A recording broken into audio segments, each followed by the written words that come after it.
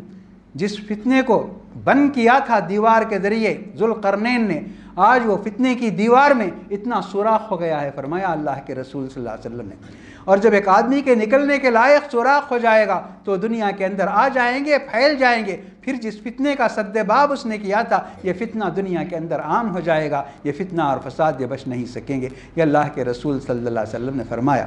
تو کسی بھی وقت ہوا بھی ہوگا، ہو سکتا بھی ہے، لیکن دیوار کے نام سے تلاش نہیں کیا جا سکتا۔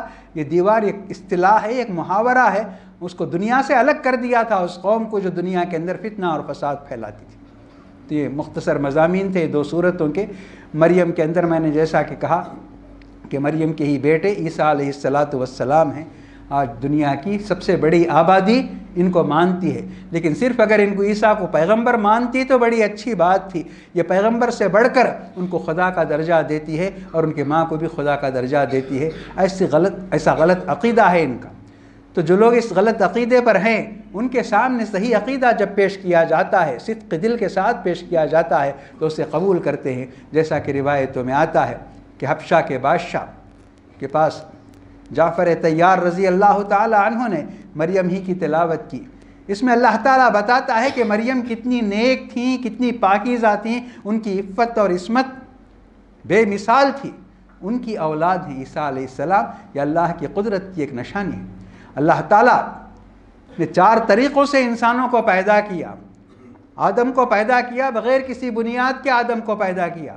حوا کو پیدا کیا، آدم سے پیدا کیا، اور اس کے بعد آدم اور حوا سے ساری دنیا پیدا ہوتی ہے۔ اب ایک چیز باقی رہ گئی تھی کہ صرف عورت سے پیدا کیا جائے، بغیر مرد کے پیدا کیا جائے، یہ چیز باقی تھی۔ اللہ تعالیٰ نے عیسیٰ علیہ السلام کو پیدا کر کے بتا دیا کہ اللہ تعالیٰ کے پاس یہ سب چیزیں کیا ہیں۔ انسانوں کے پاس ذرائع چاہیے، وسائل چاہیے، اللہ تعالیٰ کے پاس ایسا نہیں ہے، کن فیکون، کچھ بھی نہیں تھا، آدم پیدا ہو گئے۔ تو اسی طرح اللہ تعالیٰ نے عیسیٰ کو پیدا کیا، بتایا انہوں نے کہ عیسیٰ کی پیدائش بھی آدم کی پیدائش کی طرح ہے، یہ بات بتائی گئی اس کے اندر۔ اور سورہ طٰہٰ میں موسیٰ علیہ السلام کی پیدائش سے پہلے کا ماحول ایسا خطرناک تھا کہ فرعون ہر سال، ہر نئے سال میں، دنیا کی عادت ہے، آج بھی حکمران کرتے ہیں، ہمارے ملک کے حکمران بھی کہتے ہیں کہ یہ سال کیسا ہوگا، یہ پوچھتے ہیں، یہ جاننا چاہتے ہیں۔ تو ہزاروں سال پرانی بات ہے، تو ہمیشہ پوچھتا تھا۔ تو لوگ یہ بتاتے تھے، ستاروں کو دیکھ کر، ستاروں کی چال دیکھ کر یہ بتاتے تھے۔ ایک بار بتایا کہ بنو اسرائیل میں ایک لڑکا پیدا ہوگا اور وہ تمہارے تخت و تاج کے لیے خطرہ ثابت ہوگا اور تمہارے خدائی کو بھی خطرہ ثابت ہوگا۔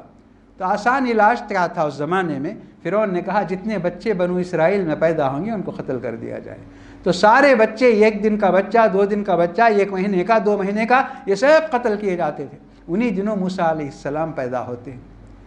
اللہ تعالیٰ جس کی حفاظت کرتا ہے اسے دنیا کی کوئی طاقت نقصان نہیں پہنچا سکتی، اور حفاظت کا سب سے بہتر طریقہ اللہ تعالیٰ نے یہ بتایا کہ اس کو فرعون ہی کے گھر میں پہنچا دیا جائے، اور فرعون کے گھر میں، فرعون کے گود میں، فرعون کے گھر میں اس کی پرورش ہو، آغوش میں پرورش ہو۔ ایسے اللہ تعالیٰ نے انتظام کیا، اس کی تفصیل ان صورتوں کے اندر موجود ہے۔ اور یہ اللہ تعالیٰ کے فیصلے کو ماننے کے لیے عورتوں کے اندر بہت ہمت چاہیے، یہ اصل نکتہ ہے۔ دیکھیے اللہ تعالیٰ نے موسیٰ کی ماں سے کہا، موسیٰ کی ماں جنم دینے کے بعد ڈر گئی کہ اب اس بچے کو فرعون کے سپاہی آئیں گے اور قتل کر دیں گے، تو اللہ تعالیٰ نے ان سے کہا کہ تم اسے ایک صندوق میں رکھ کر دریائے نیل میں ڈال دو۔ کہا تو اللہ کی بات کو انہوں نے قبول کیا۔ اللہ کی بات میں نقصان نہیں ہوتا۔ آپ جانتے ہیں، آپ بہت کچھ سنتے ہیں، ابراہیم علیہ السلام کو کیا کیا حکم دیا اللہ تعالیٰ نے، ہر حکم کے آگے وہ سر تسلیم خم کرتے رہے۔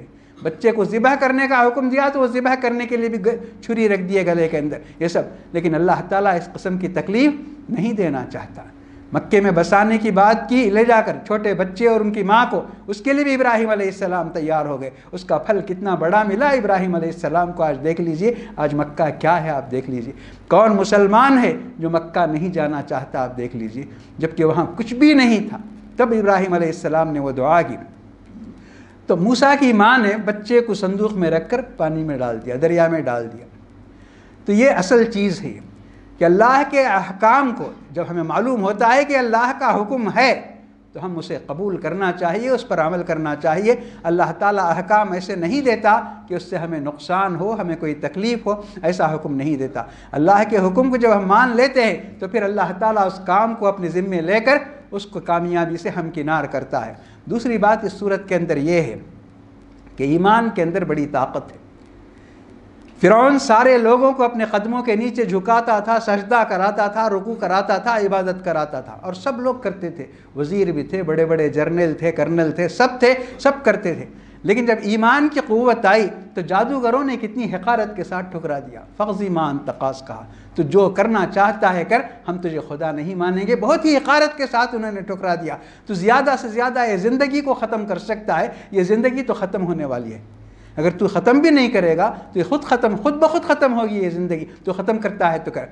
اور تو اور فرعون کی بیوی محلوں میں رہتی تھی، کیا شان سے رہتی تھی، ملکہ مصر تھی۔ اس نے بھی جب ایمان کو قبول کیا تو اس نے کہا کہ مجھے نہیں چاہیے یہاں رہنا۔ اس نے کہا میں محل سے نکال دوں گا، تو اس نے کہا میں کب رہنا چاہتی ہوں محل میں؟ رب نجنی من فرعون وعملہ ونجنی من القوم الظالمین کہا، فرعون اور فرعون کے محل سے اور فرعون کے لوگوں سے اے پروردگار تو مجھے نجات دے کہا۔ یہ اصل ایمان ہے۔ اصل ایمان یہی ہے، عورت کے اندر بھی اتنی ہمت پیدا کرتا ہے، اتنی جرأت پیدا کرتا ہے کہ وہ ساری دنیا کے مقابلے کے لیے تیار ہو جاتی ہے، ہر نعمت کو ٹھکرانے کے لیے تیار ہو جاتی ہے۔ تو آج ہمیں یہی دیکھنا ہے، ہمارے ایمان میں کمی اور کمزوری کہاں ہے۔ ہمیں یہ دیکھنا ہے کہ ایمان عورت کو، بچے کو، سب کو بہت طاقتور بناتا ہے۔ جنگ بدر کے اندر چھوٹے چھوٹے بچے میدان میں دشمنوں سے لڑنے کے لیے تیار ہو گئے۔ اللہ کے رسول صلی اللہ علیہ وسلم نے فرمایا تم چھوٹے ہو تو اپنے پنجوں کے بل کھڑے ہو کر بتاتا ہے میں اونچا ہوں کہتا ہے۔ پھر کوئی لڑائی میں دوسرے کو مار کر بتاتا ہے، گرا کر بتاتا ہے کہ دیکھیے میں کتنا طاقتور ہوں، مجھے کیوں نہیں شمار کیا جاتا۔ تو یہ ایمان کی یہ طاقت ہے۔ وہ طاقت اگر مسلمانوں کے اندر آ جائے تو دنیا کے اندر یہ ذلیل نہیں ہوں گے، دنیا کے اندر یہ رسوا نہیں ہوں گے، دنیا کے اندر ناکام نہیں ہوں گے۔ آج ہمارا جو حال ہو رہا ہے، حکومتوں کے باوجود، دولتوں کے باوجود، خزانوں کے باوجود، علم کے باوجود، سب جو ہو رہا ہے، ہمارے ایمان میں کچھ کمی ہے، کچھ کمزوری ہے۔ اللہ تعالی ہم سب کو بولنے اور سننے والے سے زیادہ عمل کرنے والا بنائے۔ اللہ تعالی ہمیں نیکیوں کی توفیق عطا فرمائے، ہمارے اسلام کو مضبوط بنائے اور ہمیں صحیح اسلام کی توفیق عطا فرمائے، اور ہماری ہر نیکی کو اللہ تعالی شرف قبول عطا فرمائے۔ ہماری تمام مصیبتوں، تکلیفوں، مشکلوں، مجبوریوں کو اللہ تعالی دور فرمائے۔ ہمارے بیماروں کو صحت عاجلہ اور شفاء کاملہ نصیب فرمائے۔ ہمارے مرحومین کی مغفرت فرمائے، جنت الفردوس اور اعلیٰ علیین میں انہیں جگہ نصیب فرمائے۔ زمین کی ہر آفت اور آسمان کی ہر بلا سے ہم سب کو محفوظ رکھے۔ ربنا تقبل منا انک انت السمیع العلیم وتب علینا انک انت التواب الرحیم، وصلی اللہ تعالی وسلم علی خیر خلقہ سیدنا محمد وعلی آلہ واصحابہ اجمعین برحمتک یا ارحم الراحمین والحمد للہ رب العالمین۔